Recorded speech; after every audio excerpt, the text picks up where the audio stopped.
Hello guys, இன்னைக்கு நம்ம பார்க்க போறது அந்த ஸ்டீல் கார்டு மான்வாவோட. ஸோ வீடியோக்குள்ள போறதுக்கு முன்னாடி மறக்காம ஒரே ஒரு லைக்கை போட்டுருங்க. நீங்க இப்பதான் நம்ம சேனலுக்கு வரீங்களா, சப்ஸ்கிரைப் பண்ணிக்கோங்க. நான் அப்பதான் நோட்டிபிகேஷனா வரும். சரி வாங்க, நம்ம டைம் மிஸ் பண்ணாம எப்பிக்குள்ள போகலாம்.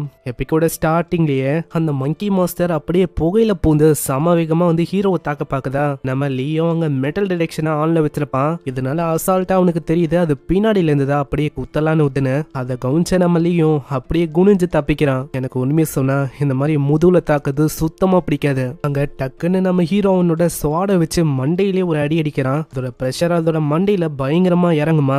நம்ம லியோ அவனோட காலை இன்னமும் ஹார்டன் பண்ணி ஒரு பயங்கரமான அடியை கொடுக்கறான். இதனால அதோட பல்லெல்லாம் பயங்கரமா பிச்சிக்கின்னு போகுது. அவன் அடிச்ச அடியில ரொம்ப தூரமா போய் விழுது. அங்க அடிச்ச அடியில அந்த மாஸ்க் அது வந்து ஒண்ணுமே இல்லாம நொறுங்கி போயிருக்கும். இப்போ அந்த மங்கி கிங்கால அதனாலேயே மேஜிக்கை பயன்படுத்த முடியல. ஹேய், இந்த மாதிரி நான் இதுக்காக தான் வெயிட் பண்ணிருந்தேன். நான் இப்போ எனக்கான டைம் ரிவெஞ்ச் கொடுக்கறதுக்கு. அடுத்த செகண்ட்லயே நிறைய சோட வச்சு அங்க பயங்கரமா தாக்குறானா.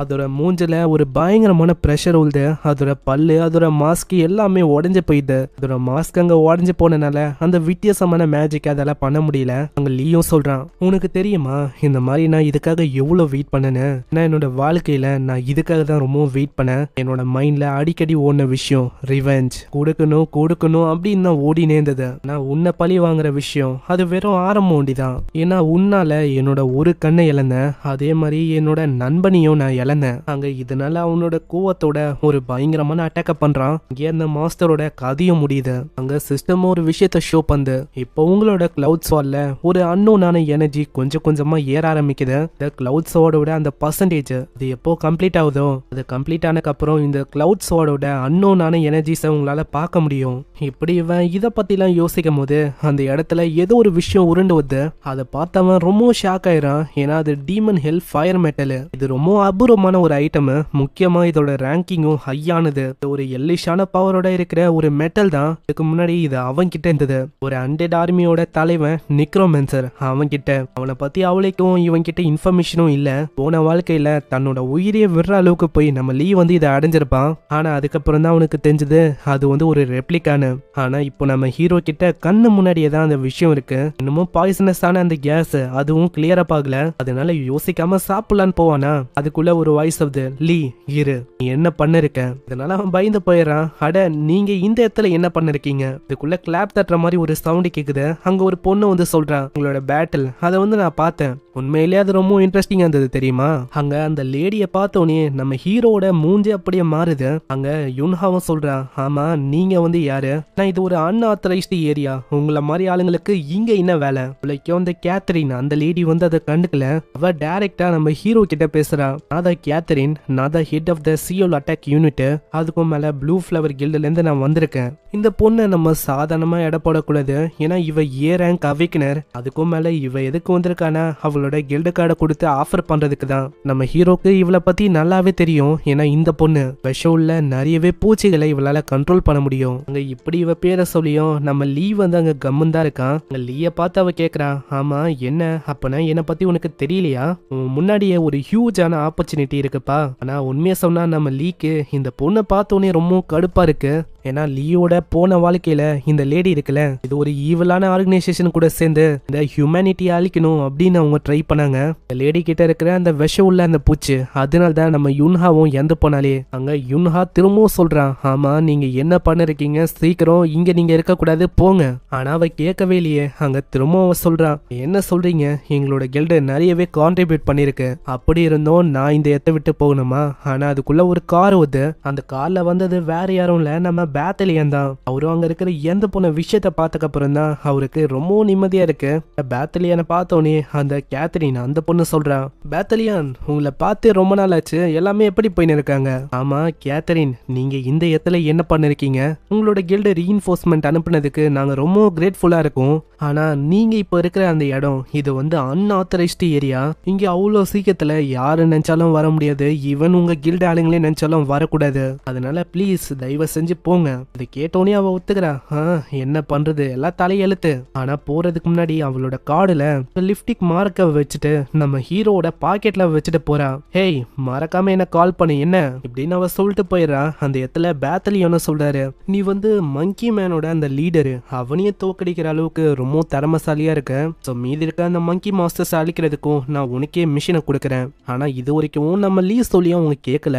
எந்த மங்கி மாஸ்டர்ஸ் அது வீக்குன்னு நினைச்சாங்களோ அதனாலேயே நிறைய பேரோட உயிர் ரொம்ப ஆபத்தான நிலைக்கு போயிருக்கும். முக்கியமா மிங்கோட கதையும் முடிஞ்சிருக்கும். ஆனா நம்ம லீ அந்த பொண்ணுக்கு தைரியத்தை தரலன்னா அவ்வளவுதான். இப்போதைக்கு ஆளு சொர்க்கத்துல இருந்திருப்பான். இதே மாதிரி கண்ணை மூடி திறக்கிறதுக்குள்ள 2 வாரம் கடந்து போகுது. நம்ம லீக்கு நல்லாவே தெரிஞ்சு போயிடுச்சு, தனியால எல்லாத்தையுமே செய்யறது ரொம்ப கஷ்டமான விஷயம். இதனால ஃபர்ஸ்ட் விஷயமா அவனோட டீம் மெம்பர்ஸை இன்னமும் ஸ்ட்ராங் ஆக்குறதுக்கு அவன் ட்ரை பண்றான். ஏன்னா போன வாரல நிறைய பேரோட நிலைமை ரொம்ப மோசமா இருக்கும். அட்லீஸ்ட் அவங்களையாச்சும் காப்பாத்திக்கிற மாதிரி மாத்தணும். நெக்ஸ்ட் சீன்ல நம்ம சோய் அவ என்னன்னு தெரியல, நம்ம ஹீரோ எங்க போனாலும் பின்னாடியே தொலை பண்ண இருக்கா. ஆனா நம்ம ஹீரோ அவளைக்கும் கண்டுக்கல. அங்க பின்னாடியே தான் மிங்கோ இருக்கான். மிங்குக்கு என்னன்னா சோய ரொம்பவும் பிடிக்கும். சோய் என்னன்னா நம்ம ஹீரோவை சுத்தி சுத்தி இருக்கா. அதனாலேயே அவனுக்கு வயிறு எரியுது ஒரு சைடு. இதுக்கப்புறம் நம்ம பேத்தலியனும் நம்ம லீ பண்ண வேலையால ரொம்ப சந்தோஷமா இருக்காரு. நான் லீக்கு நிறையவே தகுதி இருக்குல்ல, அதனால நம்ம லீக்கு ஒரு பெரிய பதவியை தரணும் அப்படின்னு அவரு பாக்குறாரு. முக்கியமா அவருக்குன்னு ஒரு கனவு இருக்கு. இவங்களோட மிலிட்டரி கல்ச்சர்ல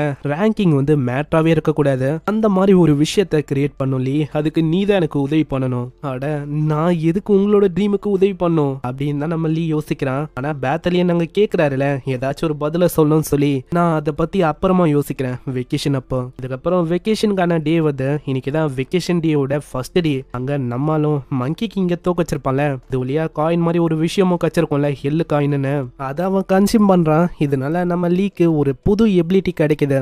இப்போ நம்ம ஹீரோவால பல மடங்கு மெட்டலை சீக்கிரமாவே அப்சர்வ் பண்ண முடியும். அவனோட வயிற்றுல ஒரு ஃபர்னஸ் உருவாயிருக்கு. அதை யூஸ் பண்ணும் போதெல்லாம் அவனோட வயிறு ஒரு மாதிரி எரியிற மாதிரி ஃபீல் ஆகும். அங்க வெளியிலேயே பார்க்கும் வந்திருப்பான். பார்க்கும் கேட்கறான், அம்மா லீ, என்ன பாத்ரூம்ல என்ன வேலை பண்ணிருக்கீங்க தனியா? ஆனா அதுக்குள்ளேயே அவனோட வாயிலேருந்து புகையோட ஒரு வித்தியாசமான சவுண்டு வருமா, இதையும் அவன் கேட்டுருவான். அப்புறம் தான் நம்ம ஹீரோக்கே தெரியுது இந்த மாதிரி வெளியில பார்க் இருக்கான்னு. ஐயோ, இது ஒண்டி தெரிஞ்சா அவ்வளவுதான், என்னை பத்தி எல்லாருமே என்ன யோசிப்பாங்க, பாத்ரூம்ல வியர்டான விஷயத்தெல்லாம் பண்ணிருக்குன்னு யோசிக்க ஆரம்பிச்சிருவாங்க. இதுக்கப்புறம் அடுத்த நாளாவது நம்ம ஹீரோ அங்க இருப்பானா, எதிர்பாராத விதமா அவன் நம்ம சோய ரொம்ப நாளுக்கு அப்புறம் சந்திக்கிறான். ஆனா அவளைக்கும் அவங்க பேசிக்கல, அப்படியே கம்முன் தான் ட்ரெயின்லயே ஒன்னா இருப்பாங்க. ஆனா ஒரு கட்டத்துல நம்ம சோயே கான்வர்சேஷனை ஆரம்பிக்கிறான். அம்மா, உங்களோட வெக்கேஷன் அது எப்படி போச்சு? உங்களோட ஃபேமிலி உங்களை பார்த்ததுக்கு அப்புறம் ரொம்ப ஹாப்பியா இருக்கும்ல? அவங்க நான் எங்க இருக்கும் போது இறந்து போயிட்டாங்க. ஆனா இதை கேட்டோடனே அவளோட மூஞ்சியங்க மாறும். உடனே அவன் சொல்றான், இன்னும் கவலைப்பட வேணாம், என்னோட காம்ரேட்ஸ் அவங்க தான் எனக்கு ஃபேமிலி மாதிரி. இப்போ ஏன்னா எப்பெல்லாம் அவனோட பழைய காம்ரேட்ஸை யோசிக்கிறானோ அப்பெல்லாம் அவனோட ஃபேஸ் சேஞ்ச் ஆகும். ஏன்னா போன வாழ்க்கையில எல்லாருக்குமே ஒரு லீடா இருந்ததுன்னா அது நம்ம லீ தான். அதுக்கப்புறம் நம்ம லீ அவனோட டெஸ்டினேஷனுக்கு வரான். ஆனா உண்மையிலேயே இவனுக்கு கிடைச்ச அந்த 4 நாள் அது ஒன்னும் சும்மா இருக்கிறதுக்கோ இல்ல ரெஸ்ட் எடுக்கிறதுக்கோலாம் இல்ல. உண்மையை சொன்னா அது ஃபியூச்சரோட பிளானிங் பண்ணதான். அதுலயும் நான் ஃபர்ஸ்ட் பண்ண வேண்டிய விஷயம்னா காசு அடையிறதுப்பா. அங்க போற வழி முழுக்க ப்ளூ ட்ரீ, உங்களோட ஆளுங்க போஸ்டர் தான் அங்கேயும் இங்கேயும் இருக்கு. இந்த ப்ளூ ட்ரீயோட ஓனரு ரொம்ப பெரிய பணக்காரன். முக்கியமா யார் யாரெல்லாம் அவிக்கனா இருக்காங்களோ உங்களுக்கு ஒரு முக்கியமான சப்போர்ட்டை இவரு கொடுத்திருக்காரு பினான்சியலா. ஆனா நம்ம லீ ஒன்னும் அப்படி யோசிக்கல.